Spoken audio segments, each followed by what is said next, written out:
Salut, dans cette vidéo, on va voir un effet blues que tu vas pouvoir utiliser dans tes improvisations. Donc c'est un effet qui est très utilisé par plein de bluesmen comme B.B. King ou Stevie Ray Vaughan par exemple. Et aujourd'hui, on va voir une phrase de Otis Rush qui utilise cet effet.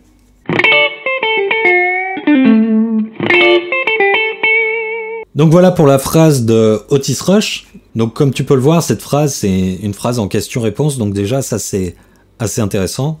Mais ce que je voulais te montrer aujourd'hui, c'est ce petit élément de phrasé qu'on retrouve 2 fois dans la phrase et qui fait comme ça. Donc ça c'est, je sais pas si ça a un nom cet effet en particulier. Si jamais tu le sais, tu peux me le dire dans les commentaires. Mais en tout cas, c'est un truc qu'on retrouve tout le temps dans le blues, et comme je te disais, Stevie Ray Vaughan ou B.B. King, ils vont l'utiliser sans arrêt, et d'autres aussi. Et donc c'est super intéressant de savoir faire ça. Alors on va voir qu'on peut jouer cet effet avec toutes les notes de la gamme. Mais déjà, voyons voir comment ça se passe dans cette phrase en particulier. Alors ici, on va faire un barré des 3 cordes aiguës sur la 10e case, à la main gauche. Et à la main droite, on va étouffer les cordes, les 3 cordes graves. Donc en fait, on a les 3 cordes graves étouffées avec la paume de la main droite. Et les 3 cordes aiguës qui sont frettées à la 10e case.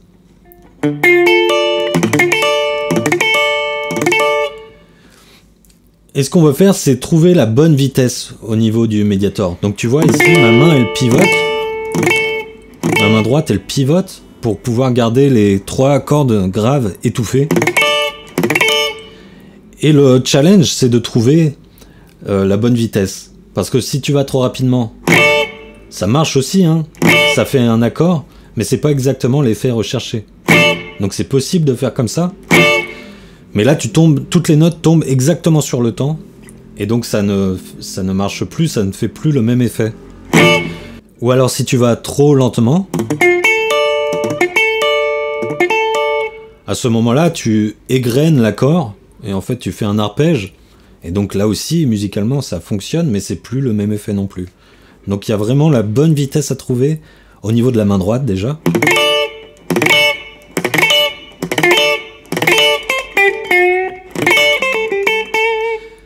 Et aussi, il faut trouver la bonne pression à mettre à la main droite. Comment attaquer les cordes, à quelle puissance tu vas attaquer les cordes. Donc, quand je fais ça, je rentre en fait pas mal dans les cordes avec le médiator. Tu vois, j'agrippe vraiment les cordes. Et j'essaye d'accentuer en priorité cette note qui est dans les aigus. Donc tout ça, c'est pas facile à faire. Mais si tu trouves la bonne pression et la bonne vitesse, c'est là où tu arrives vraiment à faire sonner cet effet.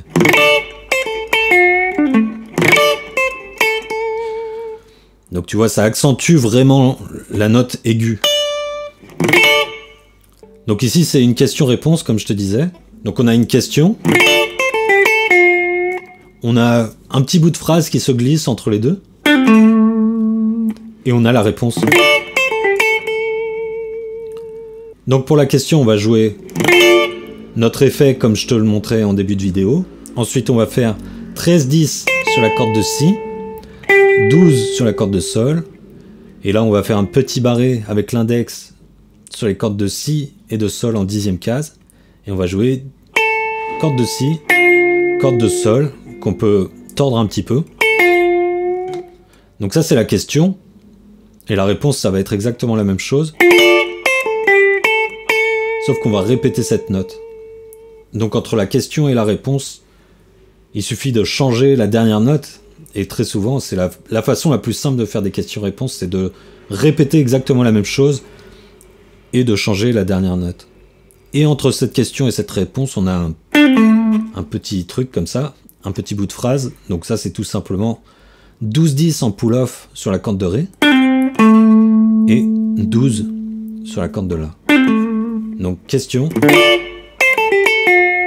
le petit bout de phrase et la réponse.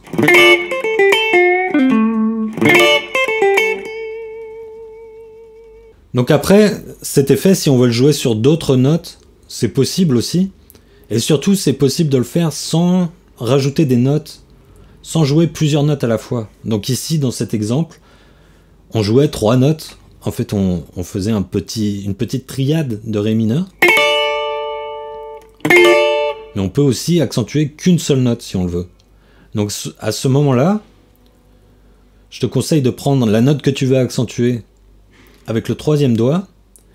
Comme ça, tu vas pouvoir te servir des 2 autres doigts ici pour étouffer les 2 cordes de Sol et de Si.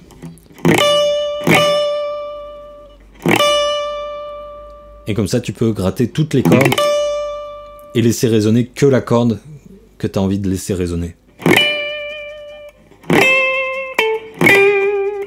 Et tu peux le jouer, bien sûr, sur toutes les notes.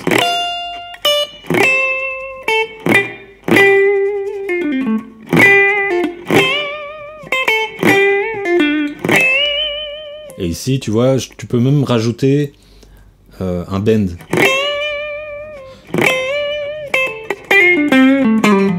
Donc le challenge, c'est d'arriver à étouffer les cordes et de laisser résonner uniquement la corde que l'on veut laisser résonner. Donc par exemple ici, tu vois, j'utilise ces 2 doigts pour étouffer les cordes, en gros les cordes de Ré, de Sol et de Si. Et je pose la paume de ma main droite sur les 3 cordes graves, en gros, pour être sûr de laisser résonner que la corde aiguë.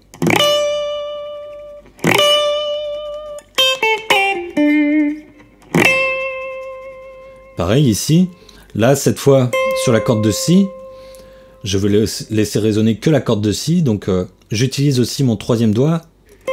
Donc mon 3e doigt, il va jouer ici la 3e case de la corde de Si, mais il va aussi étouffer la corde de Mi aiguë.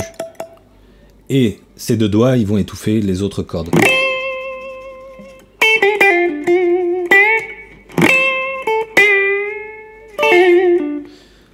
Sur la corde de Sol, c'est la même chose. Avec mon 3e doigt, j'étouffe les 2 cordes de Mi et de Si.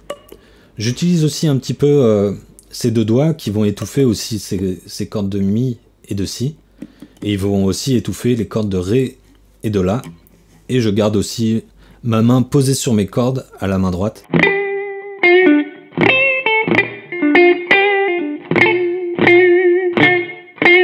Voilà, après il faut s'entraîner, il faut juste trouver pour chaque note comment laisser résonner la note tout en étouffant toutes les autres cordes. Et c'est un effet très sympa et qui rajoute tout de suite quelque chose dans les improvisations. Donc voilà, j'espère que cette vidéo t'a plu. Je te dis à bientôt dans la prochaine vidéo. Salut!